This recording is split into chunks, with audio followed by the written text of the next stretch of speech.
أعوذ بالله من الشيطان الرجيم. بسم الله الرحمن الرحيم. إذ قالت الملائكة يا مريم إن الله يبشرك بكلمة منه اسمه المسيح عيسى بن مريم وجيها في الدنيا والآخرة ومن المقربين ويكلم الناس في المهد وكهلا ومن الصالحين. صدق الله العظيم. رب زدني علما. رب اشرح لي صدري ويسر لي أمري واحلل عقدة من لساني يفقه قولي. سبحانك لا علم لنا إلا ما علمتنا إنك أنت العليم الحكيم. په پرونی سبق کې د حضرت مریم علیه السلام هغه واقعه چلیدله. ننوم د حضرت مریم علیه السلام هغه واقعي طرف ته چې دی نو هغه واقعه بیانېږي په دې آیاتونو کې. وَإِذْ قَالَتِ الْمَلَائِكَةُ یاد کا هغه وخت چې اوی فرشتو یا مریم یا مریم ان الله بشک الله تعالی یبشرو کی زیر درکې تا ته بکلمتین په کلمې سره منه د طرف خپلنا. په دې آیاتونو کې چې د حضرت مریم علیه السلام ته چې د زیر او بشارت ورکې د یوزي چې دوم دغه مسیح دی عیسی چې دینو او زوی د مریم دی چې په دنیا او په آخرت کې چې دینو هغه الله تعالی غوړه کړی دی او په آخرت کې به هم چې دینو هغه د اعلی مقربین د نږدې خلکو نبی. نو دا واقعه بیانېږي په دې آیاتونو کې. مخکې تاسو تمام ویلو چې عیسی علیه السلام ته چې دینو کلمه ویل کېږي. نورم ګڼ آیاتونه داسې دي چې په هغه کې د عیسی علیه السلام متعلق راځي بکلمتین په کلمې سره، یعنی الله تعالی زیره درکې د کلمې. نو د کلمې نه مفسرین وایي د مراد د کلمې نه داره چې کله عیسی علیه السلام الله تعالی پیدا کون وته وی کون فیکون، هغه چې د کلمې کون سره چې د عیسی علیه السلام الله تبارک وتعالى پیدا کړی دی ځکه چې د عیسی علیه السلام ته کلمه ویل کېږي. نوم بلده چې دینو د عیسی علیه السلام مسیح دا به د لقب وي او عیسی به نوم وي. مسیح دا په اصل کې دا د عبرانی لفظ دی، دا د ماشیحنه یا د مشوح الماشیح نه چې دینو دا معرب شوی دی، بیا راغلی دی عربی ته، نو هغې په معنی چې دینو مبارک راځي. او دارنګې عیسی چې دینو دا د یشوع نه چې دینو دا هم د عبرانی لفظ دی او د یشوع په معنی کې دی. اصل کې دا یشوع بیا راغی نه چې عیسی جوړ شوی دی او د دې معنی راځي سردار. نو عیسی علیه السلام مبارک هم او چې دینو په خپل قوم کې چې سردار هم و. نو اذ قالت الملائکه یاد کا هغه وخت چې وی فرشتو یا مریم ای مریم ان الله بشک الله تعالی یبشر کی زیر درکې تا ته بکلمتین د کلمې چې عیسی علیه السلام پیدا شوی بغیر د سواسطه د پلار نه منه د طرف خپل، یعنی الله تعالی د خپل طرف نه تا د زیر درکې. اسمه المسیح نوم بدغ المسیح بلقب عیسی به علم وی ابن مریم زوی بن مریم وی. په دې کې نسبت کړی دی ابن مریم چې ټکی یاد کړی دی، ولی کوم خلک چې نور کسان چې پیدا کېږي نو هغه نسبت پلار طرف ته کېږي. د ابن مریم ځکه ویلي د خو پلار نه د نسبت په مور طرف ته کېږي ابن مریم. وجیها فی الدنیا والآخره چې دی به مخوریز وي، معتبر وي، غوره وي په دنیا کې او په آخرت کې. نو ممکنه وه چې د حضرت مریم علیه السلام په زړه کې دا خبر راغلی وه چې الله تعالی مالا بغیر د چې دینو د ماشوم راکې بغیر د خاوند نه، نو کېدای شي چې خلک په ما باندې تهمتونه ولګوي، نو د هغې به صحیح. نو الله تعالی د هغه د تسلی دپاره د اطمینان دپاره د آیاتونه راولېږل چې د عیسی علیه السلام دی به چې دینو دی به غوره وي، معتبر به وي، مخوریز به په دې دنیا کې د خلکو چې څومره هغه اشکالات دي د هغې ټولو به چې دینو دی هغه چې هغه جوابونه ورکوي. چې مخکې په سوره مریم کې راځي کله چې د عیسی علیه السلام ولادت وشو په ابتدایي ولادت کې چې خلکو تهمتونه ولګل په مریم علیه السلام باندې چې ته بغیر د خاوند نه چې تا ماشوم ستا راغلی دی، نو ډېر اشکالات او هغه تانه چې دی نو ډېر خبرې ورته وکړي. نو په هغې وخت کې چې عیسی علیه السلام ویلو قال انی عبدالله آتانی الکتاب، نو په وړوکوالي کې د خبر وکړي چې قال انی عبدالله زه چې دی نو د الله بنده یم، الله تعالی به ماله کتاب راکوي. والآخرت په آخرت کې به هم چې دی د اعلی مقربون نه وي. ولې چې د دوی په باره کې چې خلکو د عقیده لرله، یهودیانو چا ویلو چې دا په دریو خدایانو کې یو دی، چا چې دا د الله زوی دی، چا چې دا زمونږ چې دی دا معبود دی. نو الله تعالی به د قیامت پر ورځ چې ټول انبیا مخامخ کې دغه په مخ کې به چې وایي انت قلت للناس اتخذوني، آیا خلکو ته تا ویلي چې زما عبادت کوئ؟ نو الله هلته کې به چې عیسی علیه السلام د ټولو خبرو نفي وکړي، د دې به چې رد وکړي چې الله ما خو دې ته نه ویلي تاسو زما عبادت کوئ. دوی په خپله چې دا خبرې ټولې جوړې کړې وي. مخکې د ټول آیاتونه روان دي، پرېږدي مکمل تفصیل واقع را روانه ده. نو الله تعالی چې په آخرت کې هم دی چې غوره کړی دی، مخورس کړی دی او د اعلی نیکانو صالحانو نه به وي. ویکلم الناس، خبرې به کوي د خلکو سره فی المهد وکهلا، په زانګو کې، په ړوکوالي کې، په جولۍ د مور کې، وکهلا په زوړوالي کې، په بوډاوالي کې، ومن الصالحین او دی به د اعلی نیکانو صالحانو نه وي. نو کله چې په مریم علیه السلام باندې خلکو چې هغه تان او چې هغه تهمتونه یې پرې ولګول، یا په ړوکوالي کې د مور په خېټه کې، په جولۍ کې چې عیسی علیه السلام خبرې شروع کړې چې زه الله بنده یم.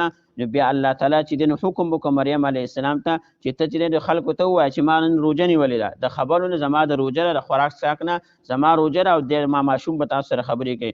نو چې بس بیا هلته کې عیسی علیه السلام خبرې شروع کړې. نو خبرې به کوي په ړوکوالي کې، په زانګو کې، په د مور په جولۍ کې، وکهلا په بوډاوالي کې. نو که دې لفظ ته موږ چې لغونې غور وکړو، نو په دې کې زموږ چې کوم عقیده ده اسلامي، زموږ او ستاسو چې کوم عقیده ده د اسلام چې کوم عقیده ده د عیسی علیه السلام متعلق چې الله تعالی چې اسمانونو ته هغه اوچت کړی دی. مخکې آیاتونو کې هغه تفصیلي قصه را روانه ده، خو اشارتاً چې په دې آیاتونو کې هغه د دې نه هم ثابتېږي. زموږ او ستاسو عقیده ده چې عیسی علیه السلام الله تعالی اسمانونو ته پورته کړی دی. کله چې یهودیانو چې دی عیسایانو د عیسی علیه السلام متعلق د قتلولو اراده وکړه چې دی به موږ چې هغه تخته سولۍ ته به چې موږ خېجو، دله به موږ پانسي ورکړو. نو الله تعالی چې دی اسمانونو ته پورته کړو. نو وایي چې عیسی علیه السلام به چې په ړوکوالي کې د خبرې کوي. نو په ړوکوالي کې کم نور څنګه چې ماشومانان خبرې کوي، نو دارنګې به دی خبرې نه کوي، ولې چې ماشوم وي نو خبرې نه شي کولی. نو دی به په ړوکوالي کې د مور په جولۍ کې به دی خبرې کوي. نو دارنګې دی به په بوډاوالي کې هم خبرې کوي. نو د مور په ړوکوالي کې، په جولۍ کې خبرې کول، دا د عیسی علیه السلام معجزه شوه چې الله تعالی دله دا معجزه ورکړله چې دی به په ړوکوالي کې د مور په جولۍ کې او په زانګو کې به دی خبرې کوي. لیکن په بوډاوالي کې به دی څنګه خبرې کوي؟ نو فرمایي چې په دا وکهلا دا ټکی چې ورسره ذکر راوړی دی چې دی څنګه دا ماشومانان په دې ړوکوالي کې خبرې کوي، د دوی په خبرو څوک نه پوهېږي. عاقلانه او عالمانانه او فصیح بلې خبرې نه کوي، بلکې څوک چاړه خبرې کوي، څوک بل شانته خبرې کوي، په هغې څوک نه پوهېږي. بلکې دا خبرې به داسې وي چې په هغې به هر سړی پوهېږي. څنګه چې کوم مشران په زیات عمر کې کم چې د حکمت خبرې کوي، دارنګې به چې عیسی علیه السلام په دې وړوکوالي عمر کې به هم چې دی دا چې خبرې به کوي، یعنې عالمانانه او د حکمتونو خبرې به دی کوي. نو ځکه دا کهلا دا ټکی چې الله تعالی زیات کړی دی. مفسرین فرمایي د دې نه دا ثابتېږي چې د څنګه چې په ړوکوالي کې دا خبرې معجزه وي، نو داسې په اخر چې په غټ عمر کې دا خبرې هم دا ټولې به معجزه وي. بل د یو لوی فایدې طرف ته چې هغه اشاره ده چې موږ تاسو په تاریخ او څومره تاریخي روایات چې راغلي، قصې چې راغلي د عیسی علیه السلام متعلق چې په هغې موږ چې سوچ وکړو، نو د هغې نه دا ثابتېږي چې عیسی علیه السلام الله تبارک وتعالی اسمانونو ته پورته کړی دی، او په آخري عمر کې به په آخري چې کله قیامت ته وخت نږدې وي، نو په هغې وخت کې به عیسی علیه السلام دوباره بیا د دنیا ته تشریف راوړي. ولې چې عیسی علیه السلام په روایتو کې راځي چې د 30 یا د 35 کاله عمر په دې منځ کې الله تبارک وتعالی چې د دنیا نه چې اسمان ته پورته کړی دی، هغه چې خاص د ځوانۍ وخت و. نو په ړوکوالي کې خو د عیسی علیه السلام خبرې شوي دي چې د مور په جولۍ کې د خبرې وکړي، قال انی عبدالله، چې زه د الله بنده یم، الله ما ماله کتابونه راکړي. هغلته کې چې کوم اعتراضات چې کوم د په مور باندې په مریم علیه السلام کوم تهمتونه لګولي، هغه ټولې خبرې خو د هغې د جوابات عیسی علیه السلام ورکړي وو. په آخر کې چې چې کله 30-35 کال عمر کې الله تبارک وتعالی د اسمانونو ته اوچت کو، نو په آخر زمانه کې چې راشي، نو عمر د 30-35 کال، نو په آخري عمر کې د خبرې نه دی کړی. نو کله چې د دنیا ته دوباره بیا راشي، نو په آخري عمر کې به چې د خلکو سره خبرې کوي، د حضور علیه السلام د شریعت مطابق به چې د احکامات نافذوي. نو وکهلا د دې نه ثابتېږي چې عیسی علیه السلام چې الله تعالی اسمانونو ته پورته کړی، څنګه چې د عیسایانو د عقیده ده چې هغه موږ قتل کړی دی، هغه موږ چې په تخت ته چې هغه موږ پانسي ورکړی، دا ټوله د هغوی عقیدې چې دا باطلې، د هغوی د عقیده باطله ده، بلکې الله تبارک وتعالی د اسمانونو ته پورته کړی دی.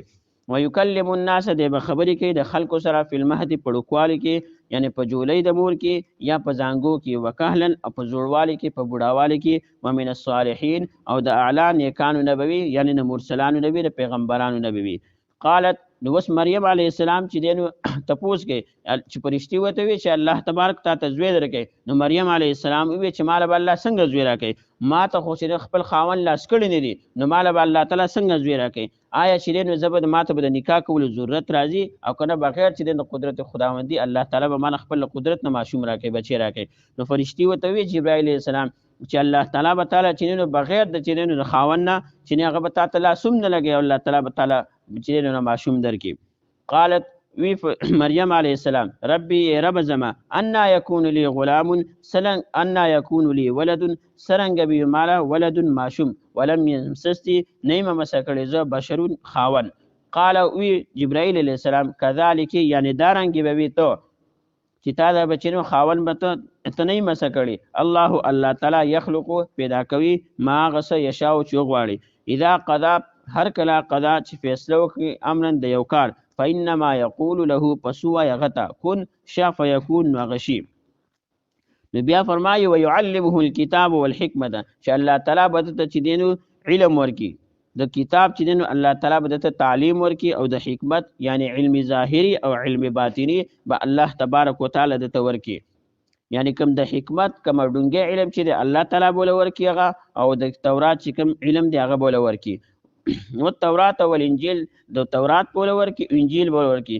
تورات چې د په علم ظاهری کوم د ظاهری علم چې د تورات په دی باندې مشتمل او انجیل چې کوم باطنی نزلونه چې کوم علم نه پاغه باندې چې د مشتمل. نو د دواړه علمونه به الله تبارک وتعالى د عیسی علیه السلام لورکی. لیکن شبیر احمد عثماني رحمت الله علیه فرمایي چې ويعلمهم الكتاب والحکمه الله تعالی دته بچینو تعلیم ورکړي دته بخودنه وکړي د کتاب او د حکمت. د کتاب نه مراد هغه چې قران کریم دی، د حکمت نه مراد سنت رسول صلی الله علیه وسلم دی. ولې چې په آخري زمانه کې به عیسی علیه السلام کله دی دنیا ته دوباره راشي د قران مجید او د پیغمبر سلام د سنت مطابق پچیدنه د احکامات جاری کې خلکو ته بداغي مطابق فیصله کوي. نو هغه فرمایي چې زمانه زیګ د کتاب نه مراد قران مجید دی او د حکمت نه مراد چې دینو د پیغمبر سلام احادیث او سنت دی. ويعلمهم الكتاب تعلیم به ورکړي دته د عیسی علیه السلام ته الکتاب د کتاب د قران کریم والحکمت او د سنت او التورات د تورات والانجیل او د انجیل.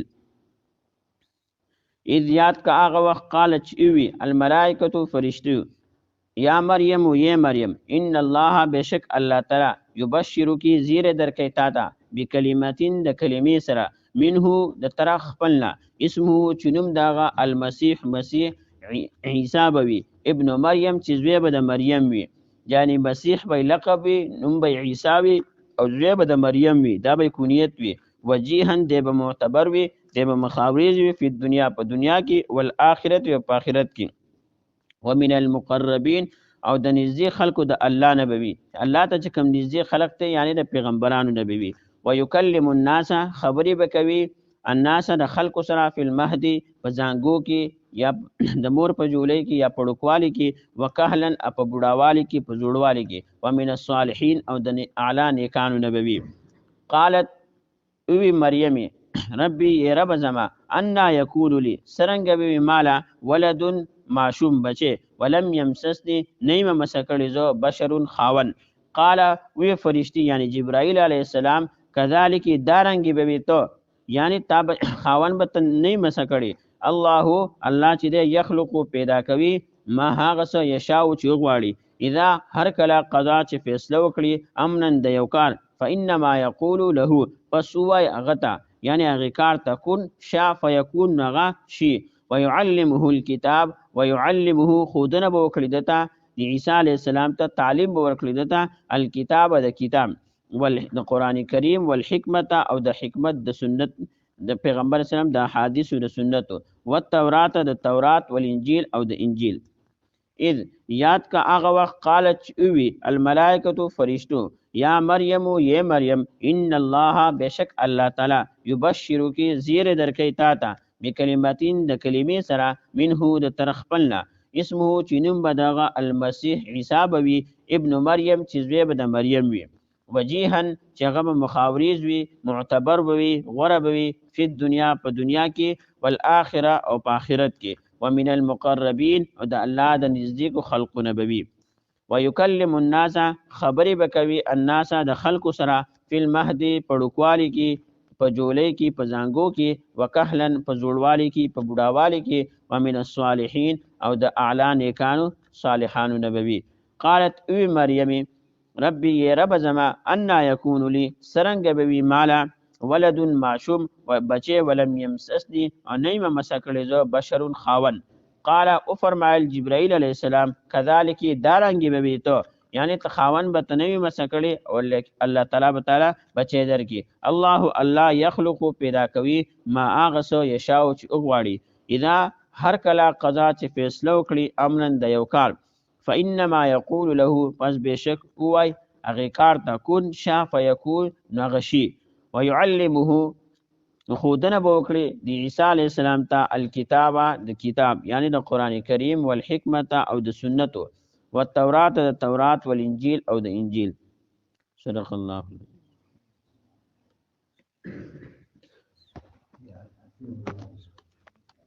اللهم صل على محمد وعلى ال محمد كما صليت على ابراهيم وعلى ال ابراهيم انك حميد مجيد. اللهم بارك على محمد وعلى ال محمد كما باركت على ابراهيم وعلى ال ابراهيم انك حميد مجيد. اللهم ربنا اتنا في الدنيا حسنه وفي الاخره حسنه وقنا عذاب النار وقنا عذاب القبر وقنا عذاب الحشر وقنا عذاب الميزان. رب ارحمهما كما ربياني صغيرا. رب اجعلني مقيم الصلاه ومن ذريتي ربنا اغفر لي ولوالدي وللمؤمنين يوم يقوم الحساب. ربنا هب لنا من ازواجنا وذرياتنا قرة اعين واجعلنا للمتقين اماما. ربنا لا تزغ قلوبنا بعد إذ هديتنا وهب لنا من لدنك رحمة إنك أنت الوهاب. ربنا إننا سمعنا مناديا ينادي للإيمان أن آمنوا بربنا فاغفر لنا ذنوبنا وكفر عنا سيئاتنا وتوفنا مع الأبرار. ربنا ولا تحملنا ما لا طاقة لنا به واعف عنا واغفر لنا وارحمنا أنت مولانا فانصرنا على القوم الكافرين. واعف عنا واغفر لنا وارحمنا أنت مولانا فانصرنا على القوم الكافرين. اللهم إني أعوذ بك من علم لا ينفع ومن قلب لا يخشع ومن نفس لا تشبع ومن دعوة لا يستجاب لها. اللهم إني أسألك إيمانا كاملا ويقينا صادقا ولسانا ذاكرا وقلبا خاشعا عملا متقبلا وشفاء من كل داء. اللهم اشف مرضانا ومرضى المسلمين. اللهم أذهب البأس رب الناس واشف أنت الشافي شفاؤك شفاء لا يغادر سقما.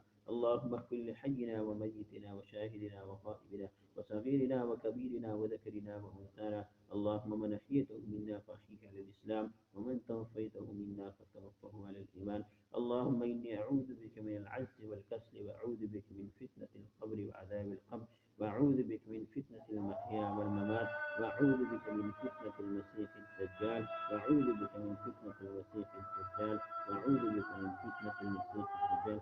یا کوم د تلاوت کوم د رسول خپل دربار علی کې قبول کړي. یا الله موږ ټول نیکان صالحان جوړ کړي. یا الله موږ له قسم ناراضي خالص تعالی قرآن تناسو یو ټکو ته ګور. یا الله دې ټول ټکو ته ګور. یا الله دې په ذریعہ موږ کامل مغفرت وکړي. یا الله زموږ نیانه که زموږ رشتہ داران په حاضر مجلس کې چې څومره څوک مشران د دې دنیا نه تللي، یا الله غټول وبخي. یا الله قبرونه یا الله د انوارات نډک کې. یا الله کبچا مې عذاب د قبر عذابي. یا الله د قرآن د برکت یا الله دې په وسیله سره د عذاب د قبر د عذاب د لري کې. یا الله زموږ چې څومره مسلمانانو د دنیا ته تللي، یا الله ټول کامل مغفرت وکړي. یا الله موږ چې کوم دا درس وکړي، یا الله دې ثوابونه چې د حضور صلی الله علیه وسلم ته آدم علیه السلام نه وایي تر اوسه پورې څومره مسلمانان تللي دي، دا روحونو ته دا ثوابونه ورسوي. یا الله زموږ څومره مریضان دي په هسپتالونو کې دي، په کورونو کې، یا الله ټول له شفای کامله عاجله دایمه مستمره نصیب کړي. یا الله په حاضر مجلس کې چې څومره ضروري حاجات دي، یا الله خپل غیب او خزانونه یا الله غفوره کړي. یا الله پوری کورونو کې څوک بیماری او ټول له شفای کامله عاجله دایمه مستمره نصیب کړي. یا الله د حرمین شریفین او تمام مساجد او مدارس او خانقاه او تبلیغي مراکز، د جهاد د مراکز، د ختم نبوت د مراکز، یا الله د ټول حفاظت وکړي. یا الله د غزې د مسلمانانو، د حماس د فلسطین د مسلمانانو یا الله حفاظت وکړي، هغه مدد او نصرت وکړي. یا الله کوم اسلامي امارت په افغانستان کې راغلي دي، یا الله زموږ په دې ملک پاکستان کې هغه راولي. یا الله په موږ باندې چې نیک صالح حکمران راولي یا الله د بيدینو حکمرانانو نه موږ وساتي یا الله یا الله په موږ باندې هغه حکمران راولي چې زموږ د مسلمانانو خیر خواوي یا الله چې زموږ د مسلمانانو خیر خواوي یا الله د لادینو د بيدینو حکمرانانو نه موږ وساتي یا الله هغه حکمران راولي چې زموږ دین او زموږ د دنیا چې دین هغه زموږ دین هغه سره خیال وي یا الله د بيدینو حکمرانانو نه موږ وساتي یا الله په حاضر مجلس کې چې څومره چې دین رښتینی شي یا الله ټول چې صالح رښتینی ورکي یا الله چې اولاد نشي یا الله ټول نارینه اولاد ورکي یا الله زموږ د دعا په خپل دربار علی کې قبول او منزور کړي په وخت ځن کړه نه پاک او درنه کلمه موږ ټول ته نصیب کړي لا اله الا الله محمد رسول